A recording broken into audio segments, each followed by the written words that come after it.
Hi, welcome to the Silent Avenger channel. If you're enjoying the content, please consider giving it a like and sharing your thoughts in the comments. Let's dive into today's story. I'm Bill, 26, a technical sergeant in the U.S. Air Force, and my life's been a mix of grit, duty, and heartbreak lately. I grew up on a small ranch in Texas with my dad, who's also an Air Force vet, and my mom. Ranch life taught me discipline, and my dad taught me how to face life head-on, no matter how tough it gets. Joining the Air Force felt natural, like carrying on a family legacy. I started as an avionics systems technician, basically fixing the birds that keep us in the fight. Eventually, I transitioned to a sniper role, which is how I met Tom Cassini. Tom's not just my partner, he's like a brother to me. We've been through deployments, firefights, and some quiet nights on watch talking about everything from the stars to our messed up love lives. Speaking of love, I thought I had it all when I married Mary. We met in San Antonio right before my first deployment. She was warm, funny, and just had this way of making life feel less heavy. We got married pretty quick, not uncommon for military folks. Everything felt right, especially after we had our son, Sean. That boy is my world. But life doesn't care about your plans. While I was deployed in Afghanistan, I started noticing little changes in Mary. Calls became less frequent. Texts felt colder. At first, I chalked it up to the stress of raising Sean alone, but my gut told me something wasn't right. One day, I got an email from a buddy back home. He told me he'd seen Mary out with another guy, laughing, holding hands, and looking way too comfortable. I felt my heart drop into my boots. I couldn't confront her while deployed, so I did what any soldier would. I started gathering intel. Quietly, methodically. I wanted the truth, no matter how much it hurt. I kept my suspicions to myself during that deployment. The mission had to come first, and my team depended on me to keep my head straight. But every night, lying on my cot, I couldn't shake the unease. My buddy, Steve, who sent me the email, wasn't the kind of guy to jump to conclusions. If he said he saw something, there was a good chance it was real. When I finally got back stateside, I didn't confront Mary right away. Instead, I decided to dig deeper. I combed through our phone records and noticed unfamiliar numbers popping up a lot, mostly during the times I'd been calling but couldn't get through. My heart sank further with every page of the bill. I told myself maybe it was innocent, that it could have been a friend, but my instinct said otherwise. One evening, I told her I was heading to the base for some paperwork, but I drove to Steve's house instead. He wasn't just a friend, he was a cop. I asked him for advice, and he hesitated before pulling out a file. It had photos. Photos of Mary with some guy, holding hands at a park, leaning in close at a coffee shop. One picture was of them kissing outside our house. Our house. I couldn't breathe. I felt like my chest was caving in, but I kept my composure. Steve put a hand on my shoulder and said, "Bill, I didn't want to be the one to tell you, but you deserve to know." I sat there for what felt like hours, staring at those pictures. The betrayal hit me like a freight train. I thought of Sean, how much I'd been sacrificing for our family while Mary was doing this. When I got home that night, Mary acted like nothing was wrong, asking if I wanted spaghetti for dinner. I stared at her for a second too long, and she noticed. "Bill, is everything okay?" she asked. "Yeah," I lied. "Just tired." I didn't know how to confront her yet. All I knew was I needed to protect Sean. Whatever came next, I couldn't let this destroy his life too. The pictures burned a hole in my mind for days. I couldn't focus at work, couldn't sleep, couldn't even look at Mary without feeling like I was going to explode. But I had to play it cool for Sean. He didn't deserve to see his parents fighting, or worse, falling apart. Finally, one Friday night, after putting Sean to bed, I decided it was time. Mary was in the living room, scrolling on her phone, looking as relaxed as ever. I sat down across from her, holding the folder Steve had given me. My hands felt like they weighed 100 pounds. "Mary, we need to talk," I said, my voice steady, though I felt anything but. She glanced up, frowning. "What's wrong?" I slid the folder across the coffee table. "Open it." Her face paled the second she saw the photos. She didn't even try to deny it. Instead, she sighed, set the folder down, and looked at me with this fake, tired expression. "Bill, I was going to tell you," she started. "Tell me what, Mary?" "That you've been cheating on me while I was halfway around the world." My voice cracked. "That you've been lying to my face, to Sean's face, every single day?" She had the audacity to roll her eyes. I didn't plan for this to happen, okay? It's not like I wanted to hurt you. You didn't plan this? I stood up, trying to keep my voice low so I wouldn't wake Sean. You let this guy into our house. While I was deployed, risking my life, you were here with him. How is that not planned? She started crying then, but it wasn't the kind of crying that made me feel sorry for her. It felt fake, like she was just trying to make herself the victim. You don't understand how hard it is being alone, Bill. You're always gone, and I'm here by myself, raising Sean. Don't you dare use Sean as an excuse for what you did, I snapped. He deserves better than this. I deserve better than this. Her tears stopped instantly, and her face twisted into something cold. Maybe if you weren't married to your job, this wouldn't have happened. I couldn't believe what I was hearing. She was blaming me? After everything I'd done to provide for our family, she had the nerve to turn this around on me? I felt my fists clenching at my sides, and I had to force myself to breathe. Who is he? I demanded. I want his name. She hesitated, her eyes darting away. It doesn't matter. It matters to me. Who is he? She finally spat it out. His name is Brian. He's just a coworker. It's not serious. Not serious. Like that made it better. Like it wasn't serious to bring another man into our lives and risk everything we built. You need to leave, I said, my voice shaking with anger. Pack your things and go. You can stay with this Brian, for all I care. But you're not staying here. Her eyes widened in shock. Bill, don't do this. Think about Sean. I am thinking about Sean. And that's exactly why you need to go. She tried to argue, but I wasn't listening anymore. I walked out of the room and straight into Sean's. I sat by his bed, watching him sleep, my heart breaking for the life I thought we had. Mary didn't leave that night. I should have known she wouldn't. She's stubborn like that, always needing to have the last word. Instead, she slept in the guest room, or at least that's where she stayed after I locked myself in Sean's room. I didn't sleep much, just sat there, listening to his steady breathing and wondering how the hell my life had come to this.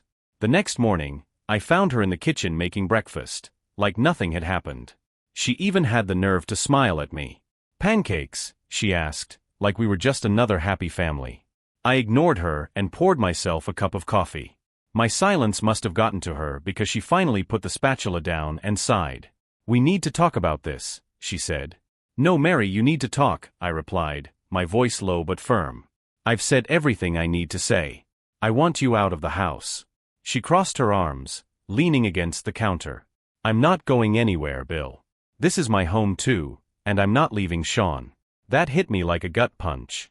She knew how much Sean meant to me, and she was using him as leverage. Typical. You think you're staying here after everything you've done? I asked, trying to keep my temper in check. Do you even hear yourself? I made a mistake, okay, she shot back. But this is still my family, and I'm not going to just walk away. I laughed bitterly. Your family? You didn't care about your family when you brought Brian into our house. Her face flushed, but she didn't say anything. For the first time, she looked genuinely ashamed, but it was too little, too late. I'll go, I said after a long silence. I'll pack a bag and stay on base until I figure out what to do next. But this isn't over, Mary. We're going to court, and I'm going to fight for Sean. Her eyes widened. Court? Bill, come on, don't do this. You did this, Mary, I said, my voice cold. Not me. I spent the rest of the day packing a bag and making arrangements to stay in the barracks. I didn't want to leave Sean, but I couldn't stand to be in that house with her. Before I left, I sat Sean down in the living room. Buddy, I said, keeping my voice calm, Daddy has to go away for a little while. I'll still see you all the time, okay? This doesn't change how much I love you. Sean looked confused but nodded. He was too young to understand what was happening, and I wasn't about to explain it to him. That was a conversation for another day, one I dreaded with every fiber of my being. When I walked out the door, Mary didn't try to stop me. She just stood there, holding Sean's hand, watching me go. It was the hardest thing I've ever done, harder than any deployment, any firefight, anything. As I drove to the base, I told myself one thing over and over: this isn't the end. I'll fight for Sean. I'll fight for what's right. And no matter what, I won't let this break me. Living on base felt strange. I was surrounded by people I'd trusted my life with, but for the first time, I felt completely alone. My bunk was cold, the silence was deafening, and the empty space where my family used to be weighed on me. Every time I thought about Sean, my chest felt tight. I'd gone from seeing him every day to wondering what he was doing, whether he was okay, whether Mary was poisoning him against me. The first few days were a blur. I buried myself in work, pulling extra shifts and volunteering for tasks nobody else wanted. Anything to keep my mind off the chaos waiting for me back home. But the distraction didn't last long. On the fourth night, I got a text from Mary. "We need to talk. For Sean's sake." I stared at the screen for a long time before replying. "What do you want, Mary?" The 3 dots popped up, then disappeared, then came back. Finally, her response came through. "We can't keep doing this. Sean doesn't understand why you're not here. He misses you." I wanted to scream. Of course Sean missed me. I missed him too, more than I could put into words. But the thought of sitting across from Mary again, hearing her excuses, her lies, made my blood boil. Still, she was right about one thing: we couldn't keep doing this. For Sean's sake, we had to figure something out. I agreed to meet her the next day at a neutral spot, Steve's house. I trusted Steve to keep things civil if Mary tried to pull anything. When she showed up, she looked different. Tired. Guilty. But I wasn't about to let that soften me. We sat across from each other in Steve's small living room, the tension thick enough to cut with a knife. "I'm not here to fight," Mary started. "I just want to figure out how we move forward." "Forward?" I said, my voice sharp. "You think there's a forward after what you did?" Her eyes flicked to Steve, who stayed quiet, giving us space to talk. "I know I messed up, Bill. But we have to think about Sean. He needs both of us." I leaned forward, my elbows on my knees. "You don't get to play the victim here, Mary. You made your choices. Now you have to deal with the consequences." She nodded, biting her lip. "I know. But I'm not leaving Sean. He needs his mom. And he needs a dad who isn't being lied to every day," I shot back. "So here's what's going to happen. I'm filing for divorce, and I'm going for custody." Her jaw dropped. "You can't be serious. Bill, you're always deployed. How can you take care of him full-time?" "I'll figure it out," I said. "I'll get help. But I'm not letting him grow up in a house where this kind of thing is okay." She tried to argue, but Steve cut in, his voice calm but firm. "Mary, you need to think long and hard about how you want this to go.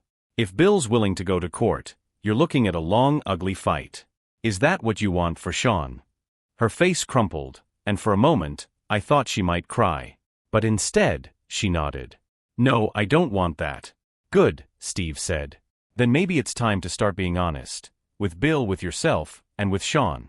Mary didn't say anything after that. She just grabbed her purse and left, her heels clicking against the floor. Steve looked at me once she was gone. "You okay, man?" "No," I admitted. "But I will be." After that meeting, I knew there was no turning back. The next morning, I scheduled a consultation with a divorce lawyer.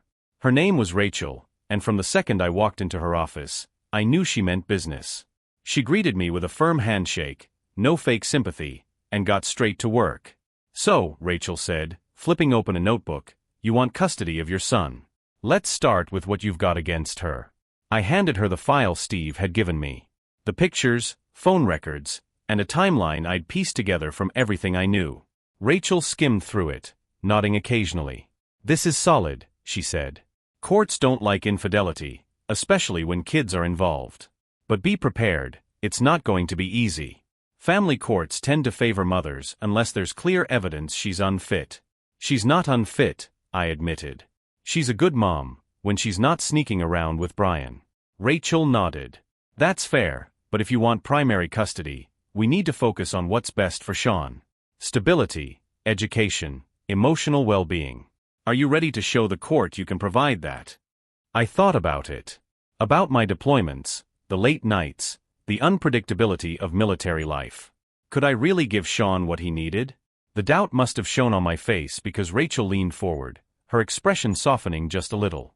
"Look, Bill, you don't have to have all the answers right now. But if you're serious about this, you'll need to make changes. More time at home, a solid support system. The court needs to see you're committed." "I am," I said firmly.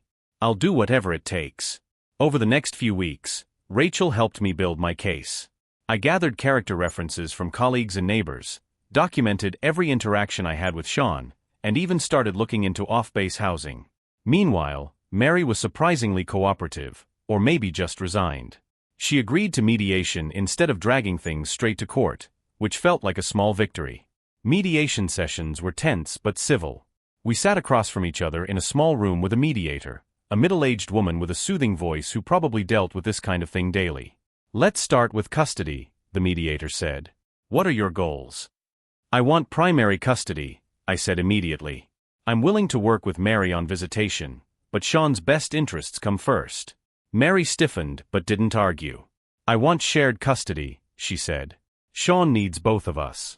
"Shared custody isn't off the table," the mediator said, scribbling notes. "But we need to establish a schedule that works for everyone.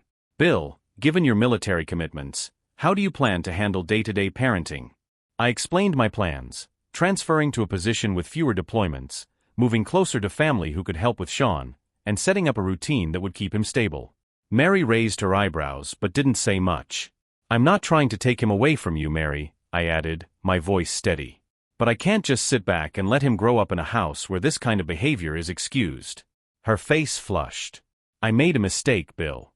That doesn't mean I'm a bad mother." "No, it doesn't," I said. "But it does mean Sean deserves better." The mediator intervened before the conversation could spiral, redirecting us to more practical matters: schooling, holidays, and financial responsibilities. By the end of the session, we had a rough draft of a custody agreement. It wasn't perfect, but it was a start. As we left the building, Mary stopped me in the parking lot. "Bill," she said quietly, "I'm sorry." I looked at her, searching for any sign of the woman I'd fallen in love with years ago. But all I saw was someone I didn't recognize anymore. "Sorry doesn't fix this," I replied. "But for Sean's sake, I hope you mean it." She nodded, tears brimming in her eyes, and I walked away, determined not to look back. Life after mediation wasn't easy, but it felt like a step in the right direction. The custody agreement we drafted gave me weekends and part of the week with Sean, while Mary had the rest. It wasn't ideal, but it gave me a foothold to build from. For the first time in years, I found myself in a routine that didn't revolve around deployments or Mary. I moved into a small 2-bedroom house off base, close enough to Sean's school to be involved. It wasn't much, but it was ours. I made sure his room was perfect: new bed, Avengers posters, and a bookshelf stocked with all his favorites. When he saw it for the first time, his face lit up, and for a moment, the weight of everything felt worth it. Mary and I kept our interactions brief and to the point. Drop-offs and pickups were cordial but cold. We had a shared calendar for Sean's school events, doctor's appointments, and anything else he needed. Everything about our communication was clinical: texts and emails only, no unnecessary small talk. It hurt at first, but eventually, it became a relief. The less I saw her, the easier it was to heal. Sean adapted better than I expected. Kids are resilient like that. He didn't ask a lot of questions, just went with the flow, happy to have time with both his parents. But every now and then, he'd catch me off guard. "Daddy," he said one night as I was tucking him in, "why don't you and Mommy live together anymore?" I froze, my hand hovering over his blanket. "That's a big question, buddy," I said, buying myself a moment. "You know how sometimes grown-ups don't get along? That's kind of what happened with me and Mommy." "Are you mad at her?" he asked, his wide eyes looking up at me. "No," I lied. "We just decided it's better this way. But we both love you more than anything, and that'll never change." "Okay." He nodded, satisfied for now, and I kissed his forehead before turning out the light. As I sat on the couch later, staring at the blank TV screen, I couldn't shake the guilt. I hated that he had to grow up with questions like that, hated that I couldn't protect him from the fallout of Mary's choices. One day, about a month after I moved out, I got a call from Tom, my partner from the sniper team. We'd kept in touch since my deployment, but this call felt different, urgent. "Bill," he said without preamble. "You doing okay?" "Yeah," I said cautiously. "Why?" "Because I heard about Mary," he said, his voice low. "Word gets around, man." I sighed, running a hand through my hair. "Yeah, well, it's a mess. But I'm dealing with it." "Well, if you need anything, you know where to find me," he said. "And Bill?" Don't let this break you. You're stronger than that. His words stuck with me. Tom wasn't the kind of guy to get emotional or offer pep talks, so hearing that from him hit hard. It reminded me that I wasn't alone, that I had people in my corner even when it felt like the world was against me. The weeks turned into months, and slowly, I started to feel like myself again. I focused on being the best dad I could be for Sean, coaching his little league team, helping with homework, and making sure he felt loved every single day. I also threw myself into work, taking on projects that kept me busy and distracted. One day, during a quiet moment on base, I found myself scrolling through old pictures on my phone. There was one of Mary and Sean at a park, both of them laughing, her head thrown back with that carefree smile I used to love. My chest tightened, but instead of feeling anger or heartbreak, I felt nothing. It hit me then, I was moving on. Slowly, painfully, but I was moving on. By the time the holidays rolled around, I had settled into my new life. Sean split his time between Mary's house and mine, and we were starting to find a rhythm. For Thanksgiving, he stayed with me, and we drove out to my parents' ranch in Texas. It was Sean's first trip there since he was a toddler, and seeing him run around the same fields I grew up on felt like a piece of my old life had come full circle. My dad, ever the stoic Air Force veteran, gave me a pat on the back when we arrived. "Good to have you home, son," he said simply. My mom fussed over Sean, piling his plate high with mashed potatoes and homemade pie. It was exactly the kind of peace I needed after the chaos of the past year. But even with the comfort of home, I couldn't escape the memories of Mary. I found myself wondering if she was thinking about us, about what she'd lost. A small part of me hoped she was miserable, but another part, the part that still wanted to hold on to the good times, hoped she'd at least learn something. After Sean fell asleep that night, I sat out on the porch with my dad, the Texas sky sprawling above us. "You doing okay, Bill?" he asked, breaking the quiet. "Yeah," I said after a moment. "It's been rough, but I'm getting there." He nodded, staring out at the horizon. "You know, when I got back from Nam, I didn't know how to deal with anything. Your mom got me through it. But if she hadn't been there," he trailed off, his meaning clear. "It's not the same, Dad," I said, shaking my head. "Mary, she didn't stick by me. She's the reason everything's falling apart. And you're the reason it's still standing," he countered. "Don't forget that." Christmas was next, and I'll be honest, it was bittersweet. Sean spent the morning with Mary, but he came over in the afternoon, dragging a bright red sled behind him. "Mom said you could take me sledding," he announced, grinning ear to ear. For a second, I felt a flicker of gratitude toward Mary. It didn't erase what she'd done, but at least she wasn't making things harder for Sean. We spent the rest of the day at a nearby hill, racing down the slopes and laughing until our faces were frozen. That night, as I tucked Sean into bed, he hugged me tight and whispered, "This was the best Christmas ever, Daddy." Hearing those words made everything else fade away. In that moment, it didn't matter that my marriage had fallen apart or that I was still piecing my life together. All that mattered was Sean and the fact that, despite everything, he was happy. The new year brought new challenges and new opportunities. At work, I was offered a position as an instructor, training new recruits in marksmanship. It was a step away from deployment, which meant more stability for Sean. I jumped at the chance, even though part of me missed the field. But being there for my son was more important than anything else. It was around that time that Tom called me again. "Hey Bill," he said. "We're hosting a barbecue this weekend. You should come by." I hesitated. Socializing wasn't exactly at the top of my to-do list, but Tom was persistent. "Bring Sean," he added. "It's kid-friendly." So I went. And that's where I met Lillian. When Sean and I showed up at Tom's barbecue, I wasn't expecting much. Just burgers, beers, and a chance for Sean to play with other kids while I pretended to enjoy small talk. But life has a funny way of surprising you when you least expect it. Lillian wasn't the first person I noticed that day, but she was the one who stood out. She was at the grill, flipping burgers like she'd been running cookouts her whole life. Tall, athletic, with a confident smile that somehow managed to be both warm and intimidating. Her Air Force uniform might have been swapped for jeans and a t-shirt, but the way she carried herself screamed military through and through.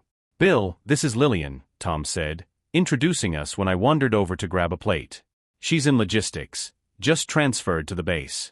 "Nice to meet you," she said, holding out a hand. Her grip was firm, her gaze steady. "You too," I replied, caught off guard by how at ease she seemed. I wasn't exactly in the mood to meet new people, but there was something about her energy that made it hard to retreat back into my shell. As the afternoon went on, I found myself drawn to her. We ended up sitting at the same table, trading stories about deployments, bad MREs, and the quirks of military life. She laughed easily, but there was a sharpness to her humor, a wit that kept me on my toes. When she talked about her job, her face lit up with a passion that reminded me of how I used to feel about mine. "Sean seems like a great kid," she said at one point, nodding toward where he was playing tag with the other kids. "Yeah, he's my whole world," I said, watching him with a mix of pride and guilt. "Just trying to figure out how to do right by him, you know?"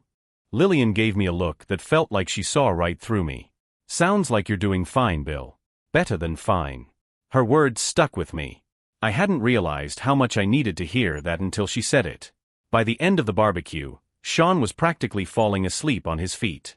As I loaded him into the truck, Lillian walked over, her hands tucked into her pockets. "Hey," she said, hesitating for the first time all day. "If you ever need someone to talk to, or just a break from everything, give me a call." She handed me a piece of paper with her number on it. I glanced at it, then back at her. "Thanks," I said, not entirely sure what to make of the gesture. As I drove home, Sean snoring softly in the back seat, I couldn't stop thinking about Lillian. There was something about her that felt different. Like maybe, just maybe, she could be the start of something new. But I wasn't ready for that yet. Not entirely. My focus was still on Sean, on rebuilding my life one piece at a time. Still, for the first time in a long time, I felt a flicker of hope. And that was something. For a few weeks after the barbecue, I didn't do much about Lillian's number. I kept it tucked in my wallet, almost like a reminder that maybe life wasn't entirely done with me yet. But between work, Sean, and navigating the mess of co-parenting with Mary, I barely had time to think about anything else. That didn't mean Lillian was far from my mind. I'd catch myself wondering what she was doing or replaying bits of our conversation. There was a steadiness to her, a quiet confidence that lingered long after we'd talked. It felt good, in a way I wasn't used to anymore. One evening, after putting Sean to bed, I found myself staring at that piece of paper. Before I could overthink it, I grabbed my phone and sent a simple text. "Hey, it's Bill. Thanks again for the barbecue. Hope you're doing well." I didn't expect a reply so soon, but my phone buzzed within minutes. "Hey Bill. Glad you reached out. You and Sean doing okay?" That opened the door. We texted back and forth for a while, keeping it light, work, Sean's antics, random jokes. By the end of the conversation, she'd convinced me to meet her for coffee the following weekend. "Just two people talking," she'd said. "No pressure." The coffee shop was a cozy little place just off base, the kind of spot where no one was in a rush. When Lillian walked in, she was all smiles, her hair pulled back in a ponytail and her posture as straight as ever. She waved at me before sliding into the seat across from mine. "Glad you didn't bail," she said with a grin. "I thought about it," I admitted, half joking. We talked for hours, about everything and nothing. She told me about her family, how she grew up bouncing around as a military brat. I told her about the ranch in Texas, about my dad and the lessons he drilled into me. When the conversation shifted to Sean, I didn't hold back. For the first time in months, I found myself talking openly about Mary, the betrayal, the custody battle. Lillian listened without interrupting, her expression thoughtful. When I finally stopped, she leaned forward, her elbows on the table. "You've been through a lot, Bill," she said. "But you're still standing. That says something." Her words hit me harder than I expected. I'd spent so much time feeling like I was barely keeping it together that hearing someone say I was doing okay felt like a lifeline. After that, Lillian and I started talking more. Coffee turned into the occasional dinner, and dinner turned into her stopping by the house to hang out with Sean and me. She had this natural way with him, patient but firm, playful but not overbearing. He took to her almost immediately, which only made me like her more. Still, I was cautious. I wasn't ready to dive into anything serious, not with everything else going on. Lillian seemed to understand that, never pushing, never expecting more than I could give. She was just there. A steady presence in a life that had been anything but steady for a long time. One night, after Sean had gone to bed, we sat on the porch, sipping coffee and watching the stars. It was quiet, the kind of peaceful quiet I hadn't felt in years. "I don't know how you do it," I said suddenly, breaking the silence. "Do what?" she asked, raising an eyebrow. Stay so solid, I said, gesturing vaguely. You make it look easy. She laughed softly, shaking her head. Trust me, it's not easy. I've had my share of chaos, Bill. But I guess I learned a long time ago that the only way out is through. Her words stayed with me long after she left that night. Maybe she was right. Maybe the only way to rebuild my life was to keep pushing forward, one step at a time. And maybe, just maybe, Lillian was meant to be part of that journey. As things with Lillian grew closer, I started to feel something I hadn't in a long time: hope. It was strange, almost uncomfortable, like my heart didn't know what to do with itself. But at the same time, I couldn't shake the nagging fear that it was too soon, that maybe I wasn't ready for this kind of connection. One day, while I was dropping Sean off at Mary's, that fear came crashing back. She met me at the door, looking more composed than I'd seen her in months. It was unsettling, like she had something to say but didn't know how to start. Can we talk for a second? She asked as Sean ran inside to grab his favorite toy. I hesitated. What is it, Mary? Her eyes darted to the ground before meeting mine. I've been thinking about us. About everything that's happened. I folded my arms. And she sighed, running a hand through her hair. I messed up, Bill. I know that. But I've been trying to figure out if there's a way to fix things, for Sean's sake. I blinked, caught completely off guard. Fix things? Mary, we're already halfway through a divorce. I know, she said quickly. But I don't want Sean to grow up in a broken home. I thought maybe we could try again. Start over. Her words hung in the air like a storm cloud. For a split second, the idea of having my family back tempted me. But then the reality of what she'd done hit me like a hammer. The lies. The betrayal. The nights I'd spent wondering if my son's laughter had been built on a foundation of deceit. I can't, I said, shaking my head. I can't go back to that, Mary. It's not just about Sean. It's about trust, and you broke it. Her face crumpled, and for a moment, I thought she might argue. But instead she nodded, stepping back into the house as Sean came bounding out, toy in hand. Bye, Daddy, he called as he climbed into my truck. Bye, buddy, I said, giving him a wave. As I drove away, I couldn't help but feel a strange mix of relief and sadness. Mary's attempt to reconcile might have been genuine, but it was too little, too late. That night, I told Lillian about the conversation. We were sitting on the couch, Sean asleep in his room, and she listened quietly as I laid it all out. So, how do you feel about it? She asked when I finished. I don't know, I admitted. Part of me wishes things could go back to the way they were. But another part knows that's not possible. Too much has happened. Lillian nodded, her expression thoughtful. It's okay to feel conflicted, Bill. You loved her once. That doesn't just disappear overnight. I guess, I said, running a hand through my hair. But I don't think I can ever trust her again. And without trust, what's the point? She didn't say anything, just leaned over and placed her hand on mine. It was a small gesture, but it grounded me in a way I hadn't expected. Whatever you decide, she said softly, just make sure it's what's best for you and Sean. The rest will figure itself out. Her words stayed with me long after she left that night. For the first time, I realized I didn't have to have all the answers right away. I just had to keep moving forward, one step at a time. After Mary's unexpected plea, I tried to focus on what really mattered: Sean, my job, and slowly finding my footing in this new life. But her words lingered in the back of my mind, like a faint echo that refused to fade.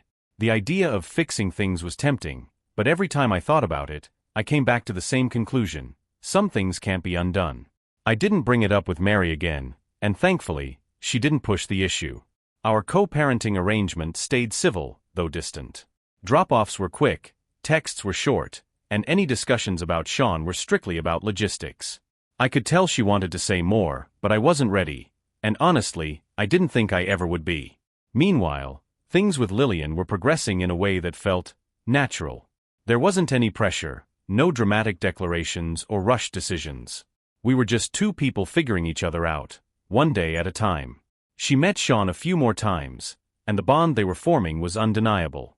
Seeing him laugh with her, completely at ease, made me feel something I hadn't in a long time: peace. One evening, after Sean had gone to bed, I asked her about her past. You always seem so put together, I said, leaning back on the couch. But I know there's gotta be more to the story. Lillian smirked, swirling the coffee in her mug.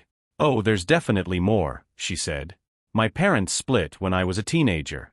Military life wasn't kind to their marriage. I raised an eyebrow. So you've been through this before? Yeah, she admitted. It wasn't pretty. They tried to stay together for us, but it just made things worse. By the time they finally divorced, we were all relieved. I nodded, her words hitting closer to home than I expected. Do you ever wish they'd worked it out? She shook her head firmly. No. They weren't happy, and it showed. Staying together would have just dragged everyone down. Her answer stuck with me. I'd been so worried about Sean growing up in a broken home that I hadn't considered what staying in a broken marriage might have done to him. Maybe the best thing I could do for him was to show him what a healthy, happy life looked like, even if that meant doing it on my own. A few weeks later, I got a call from Mary. It was late, and I almost didn't answer, but something told me I should. Bill, she said, her voice strained. I need your help. What's wrong? I asked, immediately alert. It's Sean, she said, her voice cracking. He's got a fever, 103. I don't know what to do. I was out the door before she even finished the sentence. When I got to her house, she was pacing the living room, looking more frazzled than I'd ever seen her. Sean was curled up on the couch, his face flushed and his breathing shallow. Have you called the doctor? I asked, kneeling next to him. They said to monitor him and bring him in if it gets worse, she said, wringing her hands. But I thought maybe you'd know what to do. Her vulnerability caught me off guard. For a moment, all the anger and resentment melted away, replaced by something simpler, the shared love we had for our son. Let's get him some fluids and keep an eye on him, I said, slipping into dad mode. If his fever doesn't break in the next hour, we'll take him to urgent care. She nodded, her shoulders relaxing slightly. We spent the next 2 hours working together, making sure Sean was comfortable and keeping him hydrated. By the time his fever started to drop, Mary was practically in tears. Thank you, she whispered as I tucked Sean into his bed. I nodded, not trusting myself to say much. As I left that night, I realized something. While I couldn't forgive Mary for what she'd done, I could respect her as Sean's mother. Maybe that was enough for now. After that night with Sean, the dynamic between Mary and me shifted slightly. It wasn't reconciliation, but there was a new layer of civility. I started to see glimpses of the woman I'd fallen in love with years ago, not the one who betrayed me, but the one who used to laugh at my bad jokes and stay up late talking about dreams for our future. But I didn't let my guard down. The past was still fresh, and I had no intention of letting it repeat itself. I focused on Sean and my growing connection with Lillian, who was quickly becoming an integral part of my life. One Friday evening, I picked Sean up from Mary's house for the weekend. As I buckled him into his booster seat, Mary hesitated on the porch, like she had something to say. Bill, she called out as I opened the driver's door. Do you have a minute? I sighed, glancing at Sean, who was busy with his tablet. What's up? She stepped closer, crossing her arms against the cool evening air. I just wanted to say, I appreciate what you did the other night. With Sean, I mean. I nodded. He's my son. Of course I was going to be there. I know, she said quickly. But still, it meant a lot. Her words were cautious, almost vulnerable, and for a brief moment, I saw a flash of something genuine. But before I could respond, she added, Do you think maybe we could? No, I interrupted, my tone firm but not harsh. Mary, whatever you're about to ask, the answer is no. Her face fell, and she nodded. I just thought, never mind. I got in the truck, my chest tight with a mix of frustration and pity. I hated being the bad guy, but I wasn't about to open that door again. That weekend, Lillian came over for dinner. It was the first time she'd joined Sean and me for a full evening, and I was nervous. Not because I thought she'd mess up, Lillian was great with Sean, but because this felt significant. Like we were crossing some invisible line into something deeper. She brought over a lasagna, claiming her cooking skills were passable at best. But judging by the way Sean devoured his plate, I'd say she was being modest. Lillian, you should come every time, Sean announced between bites. This is way better than Daddy's cooking. Hey, I said, feigning offense. I make a mean grilled cheese. Sean laughed, and Lillian shot me a teasing smile. Well, I'm happy to take over kitchen duty any time you need. After dinner, we played board games until Sean's bedtime. Watching him laugh and joke with Lillian felt like a glimpse of what life could be, simple, joyful, and free of the heaviness that had hung over me for so long. Later, as we sat on the porch with mugs of tea, I told Lillian about Mary's earlier attempt to talk. "She's trying to inch her way back in," I said, staring out at the stars. "It's like she doesn't understand that it's over." Lillian was quiet for a moment before she spoke. "Do you think part of you still wants to let her back in?" I looked at her, startled. "No. Absolutely not." "Are you sure?" she asked gently. "Because sometimes, the hardest part of moving on isn't letting go of the person. It's letting go of the life you thought you'd have with them." Her words hit me like a punch to the gut. She wasn't wrong. I had spent so long building a picture of what my life was supposed to look like with Mary and Sean that it was hard to let that image fade. But I also knew that clinging to it would only hold me back. "I'm sure," I said finally. "That chapter's closed." Lillian nodded, her expression thoughtful. "Good. Because I think you deserve a fresh start." She reached over, placing her hand on mine, and in that moment, I felt something shift. Lillian wasn't just someone helping me heal. She was becoming someone I could build a future with. The next few weeks passed quietly, almost too quietly. Mary stuck to the custody agreement without any drama, and I focused on my routine with Sean. Lillian and I started seeing each other more often, but we kept things steady, no rushing, no big leaps. It felt good to have something grow naturally, without the weight of expectation. One Saturday morning, while Sean and I were playing catch in the yard, my phone buzzed. It was Mary. "Can we meet?" her text read. I frowned, unsure of what she wanted now. But since Sean was busy, I agreed. We met at a coffee shop, the same one I'd been to with Lillian. Seeing Mary there felt strange, like two parts of my life colliding. She started cautiously. "I know things between us are done, Bill.